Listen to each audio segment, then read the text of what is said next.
Okay, welcome back. Now we come to an example on the electrical refrigerator section. Let's read the problem and then we'll go step by step. It says an electric refrigerator is to remove 17 kilojoules per minute from a cold chamber at -4. The cold chamber is the inside of the refrigerator. So since it's -4, this is most likely the freezer, right? So it's extracting heat from the freezer to keep the freezer cold, to keep the objects in there frozen, right?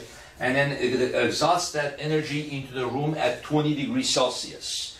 So what is the ideal coefficient of power of this refrigerator? The ideal coefficient of power means the Carnot efficiency, the Carnot coefficient of power, right? So in order to do that, we change the equation from Q cold, Q hot to T cold, T hot. That gives you the best coefficient of power, okay? So what is the ideal coefficient of power? Question B says, at the very least, how much power will this require of the refrigerator? And question C says, what if the refrigerator is 60% as efficient as the ideal? Now how much power will it require, right? How much power will it require now if it's only 60% of the ideal? Then if you run the refrigerator at this average power for 24 hours a day for 30 days, and the electrical company charges 18 cents per kilowatt hours, right? So this is 18 cents for every kilowatt hours. This is typical of the price that the electrical company will charge is per kilowatt hours of running a certain device, right? Then what is your refrigerator bill going to be at the end of the month, okay? So then we proceed by the definition of coefficient of power, okay?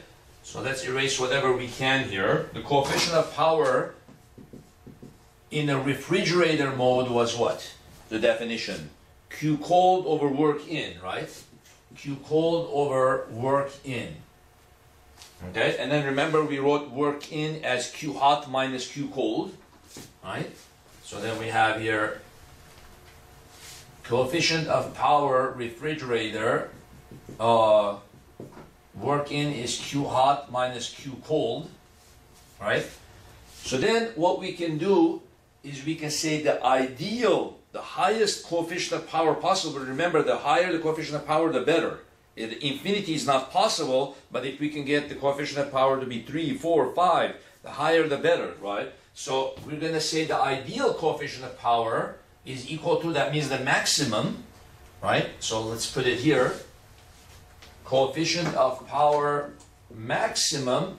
So replace the Q cold by T cold, Q hot by T hot minus T cold.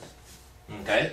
So then I'm going to subtract the cold temperature's reservoir, the temperature of the cold reservoir, over the difference of the two reservoirs. Now when I subtract temperatures, I don't need to change the Kelvin, right? So the 20 Celsius is the hot reservoir, minus the temperature of the cold reservoir is -4. When I'm subtracting, I don't need to change the Kelvin.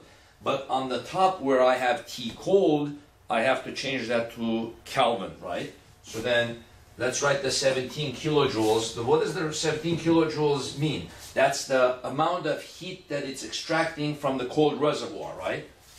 Q cold is 17 kilojoules, and then per minute that gives you the power, right? Per minute that gives you the power. So I'm going to erase this now. Okay, so then I'm going to say T hot is equal to 20 minus T cold is going to be -4. And then T cold is going to be, change -4 to Kelvin, 273.15.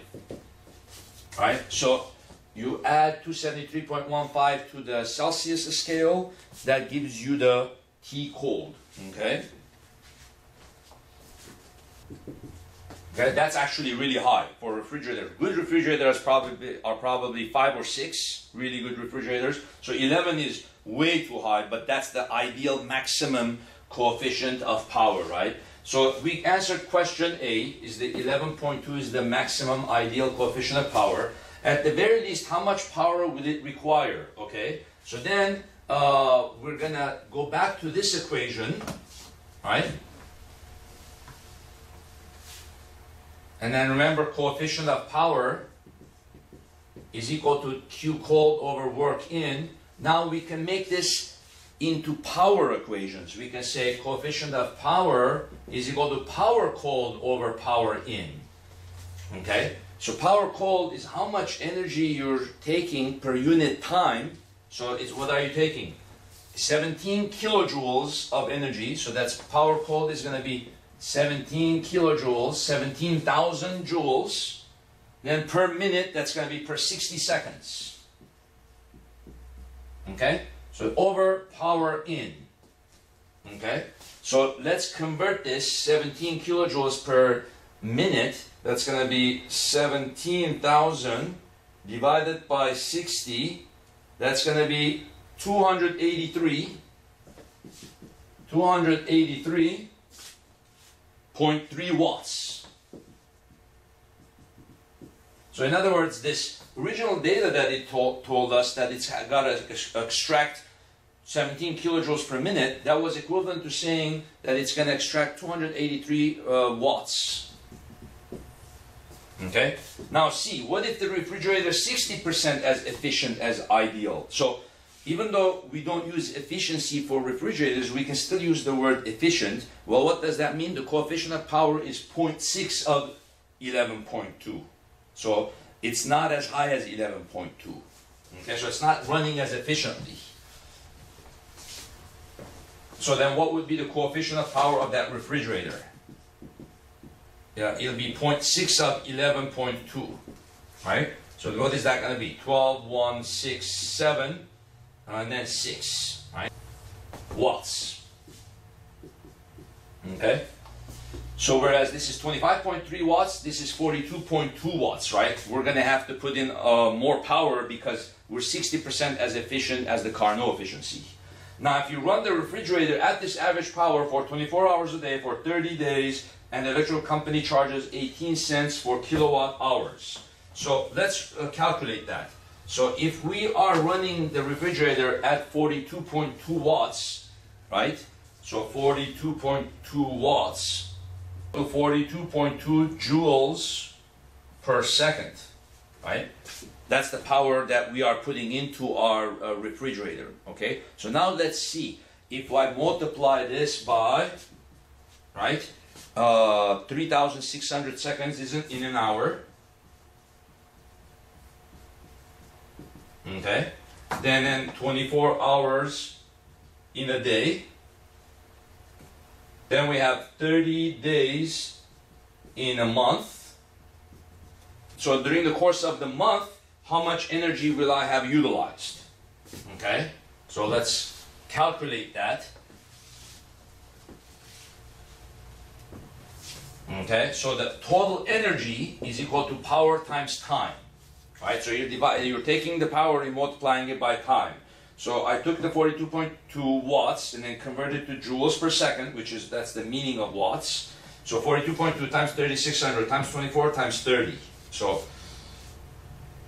times 3,600 times 24 times 30. So during the course of the month, how much energy will I have utilized? Okay, during the course of the month. What is the rating? So notice the rating here is 18 cents per kilowatt hours. So then I multiply this by 18 cents, $0.18 per kilowatt hours. Well, then how do we multiply that? Well, one kilowatts is 1,000 watts, right? Then I'm going to say 1 watt is 1 joule per second. Then I'm going to say 1 hour is 3,600 seconds. Okay, so look at how the calculations go. You calculate the joules that you spent during the months. Then you calculate the billing rate. 18 cents per kilowatt hours. Then 1 kilowatt is 1,000 watts, right? 1 watt is, the meaning of 1 watt is 1 joule per second, and then you convert the hours. 1 hour is 3,600 seconds. So you look at the units here. Kilowatt cancels the kilowatts. The watts cancels the watts, right? This joule cancels the joules, and then the seconds cancels the seconds. What's left? Well, the hours cancels the hours, and then the total dollar value of what you spent will come out. So it's going to be 1.09 times 10 to the 8. So the value that we just got on the calculator, I multiply it by 0.18, and then I divide it by 1,000. Okay, and then I divide it by 3,600. Plus 46 cents. So not bad. Well, the coefficient of power was kind of high, 6.72. Most refrigerators are probably going to be 3 or 4, so you're probably going to spend maybe double that, maybe $10, $11, right? Is more realistic that you're going to spend on a good refrigerator, $10 to $11. So you can see now how to do a calculation with coefficient of power, power in, work power in, and then the Q code, changing it to power, and then calculating the ideal coefficient of power, the realistic coefficient of power, and then calculating how much you're going to spend on that refrigerator during the month. Thank you very much.